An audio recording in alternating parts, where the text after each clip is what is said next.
I noticed one of the things last year is you really do feel the pressure in an 8-game schedule in a very tough league.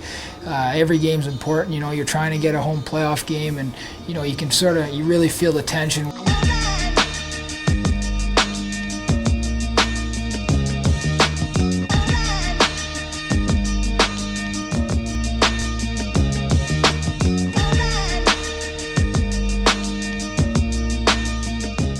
Start out like in training camp with 2-a-days, we have more time in our individual groups. We're not really preparing to play anybody the first weekend. We're just dealing with our own stuff. So early in the season, we want to try and rep out as many skills and get guys in good habits as far as skills and drills. Close. There you go. Let's go down there. There you go. Pull your hands up. In that trail position, just try to be on the hip. You'll be having an easier time tracking than if you're up here, because here you guys can be pushing and fighting and he can push you off. But if you're on the hip, you're just going to be trailing him wherever he goes. Make sense? Okay. Got that, Caleb? Yeah. We're on the hip. When you're up here, guys come with a pretty good skill base, so it's more fine-tuning things and just getting guys to open certain ways and giving guys little sort of tricks of the trade. I always say that's the first good job you gave me in 4 days. I tell you good job all the time. Is that thing on still? No, it's off. I tell you good job all the time.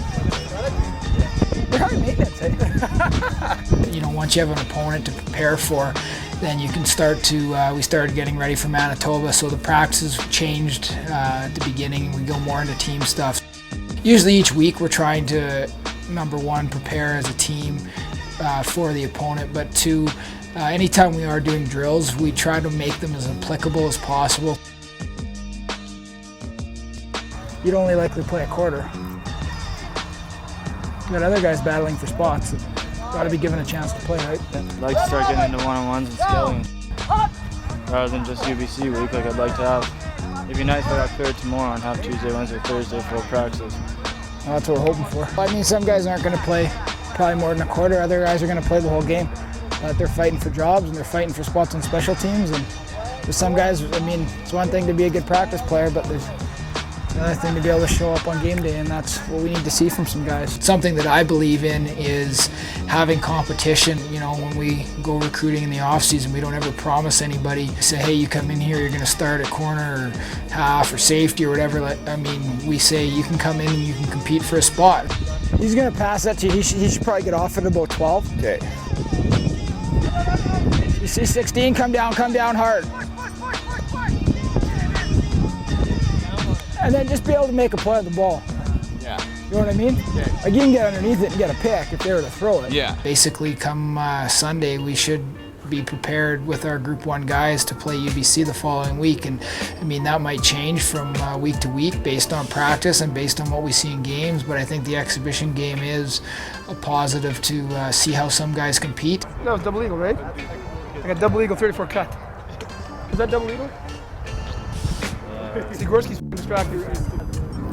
The gun's out. Talking about the guy that I did bring on him that push up in a year. How many have you done? 2? I'm not sure. No. Don't push yourself. Take it slow.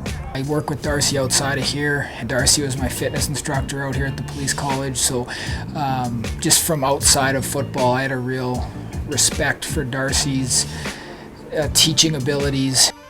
Part of his leadership is his motivation. He really knows how to get guys going and get the most out of guys and make guys want to win and make guys want to be successful. And I saw that completely away from football. I'm going to break down here, and I'm going to be here all the way out. Okay. Slow though. Don't think folks paddle. Okay. He talks more than I do. That's just, he likes to talk, so sometimes there's stuff that I want to say, but I might save it just because I think the guys can only hear so much. And, you have the hierarchy that I really truly believe in. The guys listen to the head coach and then they listen to their coordinators. And as a position coach, you're there to build them back up and just help them out with any questions they have. So, down, Mike, get down, that's good. Good job, come on back. Watch how they keep that relationship, that 2-yard relationship. they do have a bit of a relationship. Hey, come on back, same thing, here we go. When I took over as a head coach at Sheldon, I applied some of the things that I had learned from Darcy through police college into coaching and talking about winning and the desire to win and the will to win and the wanting to win. And some guys that grow up, they've never had a chance to experience that. You mentioned discipline. it was one thing that I sort of noticed at Sheldon is sometimes teachers would want certain things done and punishments instilled on students, but they had no idea what the student was going through and what their home life was like and some of the situations they were in, and if they had any idea, they wouldn't have been sort of as hard.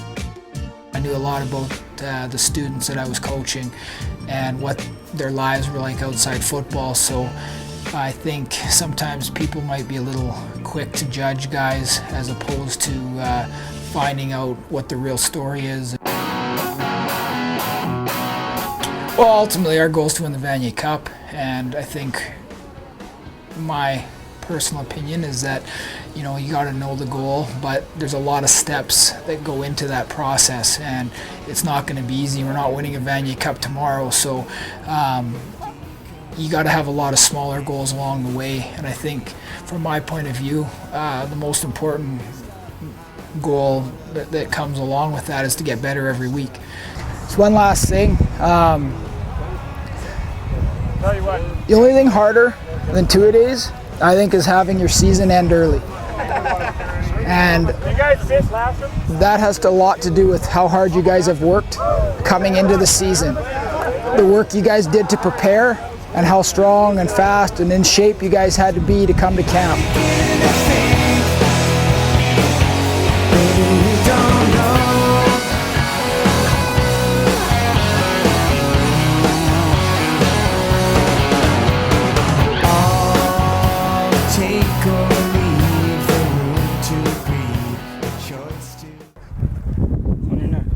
Where? Is that a mic? Mic'd up. Like Rex Ryan. Hope I'm not as fat.